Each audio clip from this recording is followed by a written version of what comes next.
దేశవ్యాప్తంగా అంతర్జాతీయ యోగా డే వేడుకలు ఘనంగా జరిగాయి. Yoga for one earth one health థీమ్తో సాగిన 11వ అంతర్జాతీయ యోగా దినోత్సవంలో పెద్ద ఎత్తున ప్రముఖులు, ప్రజలు పాల్గొన్నారు. కఠినమైన వాతావరణ పరిస్థితుల్లో సైనిక దళాలు చేసిన యోగా ప్రదర్శన అబ్బురపరిచింది. జమ్మూ కాశ్మీర్ శ్రీనగర్లోని లాల్ చౌక్, దాల్ సరస్సుల వద్ద నిర్వహించిన యోగా డేకు ప్రజలు భారీగా తరలివచ్చారు. ఉదంపూర్తో పాటు ప్రకృతి రమణీయతకు నిలయమైన లద్దాఖ్లో స్థానికులు యోగాసనాలు వేసి ఆకట్టుకున్నారు. అటారీ సరిహద్దు వద్ద బీఎస్ఎఫ్ జవాన్లు, వారి కుటుంబ సభ్యులు, స్థానికులు ప్రాణాయామం, ధ్యానం, యోగా చేశారు. ఇంజనీరింగ్ అద్భుతానికి నిదర్శనమైన ప్రపంచంలోనే ఎత్తైన చీనా బ్రైలు వంతెన వద్ద యోగా సెషన్లో స్థానికులతో కలిసి రైల్వే, సీఆర్పీఎఫ్ సిబ్బంది యోగాసనాలు వేశారు.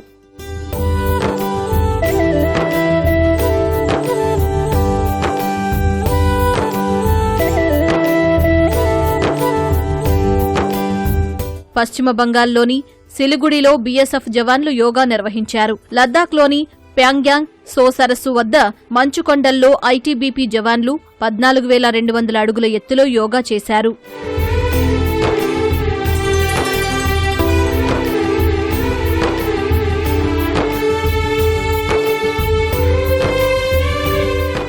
గుజరాత్లోని అంబాజీ ఆలయంలో విద్యార్థులు, యువతీ యువకులు జానపద నృత్యాలు, గర్భా సంగమంతో యోగా ప్రదర్శించారు.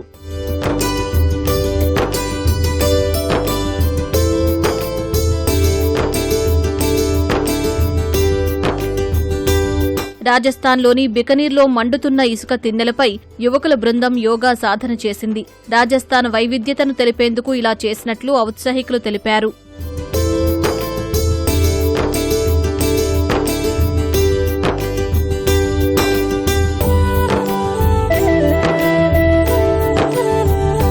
ఉత్తరాఖండ్ గంగాఘాట్లో పరమార్థ నికేతన ఆశ్రమం నిర్వహించిన వేడుకల్లో 28 దేశాల నుంచి వచ్చిన విదేశీ యోగా గురువులు పాల్గొని ఆసనాలు వేశారు.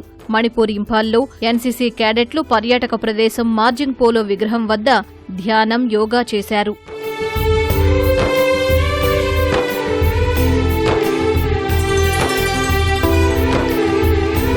కర్ణాటక హస్సన్లో గిన్నిస్ బుక్ ఆఫ్ రికార్డ్స్లో స్థానం సాధించిన 12 ఏళ్ల రుత్వి తన శరీరాన్ని రబ్బరుగా మలుస్తూ చేసిన యోగా ప్రదర్శన ఆశ్చర్యపరిచింది.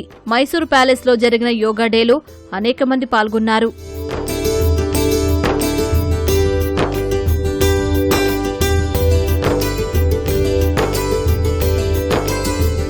తమిళనాడు కోయంబత్తూర్లోని ఈషా యోగా సెంటర్కు ఔత్సాహికులు పెద్ద ఎత్తున తరలివచ్చారు. పర్యాటకులు, స్థానికులు, బీఎస్ఎఫ్ సిబ్బంది అక్కడ యోగా చేశారు.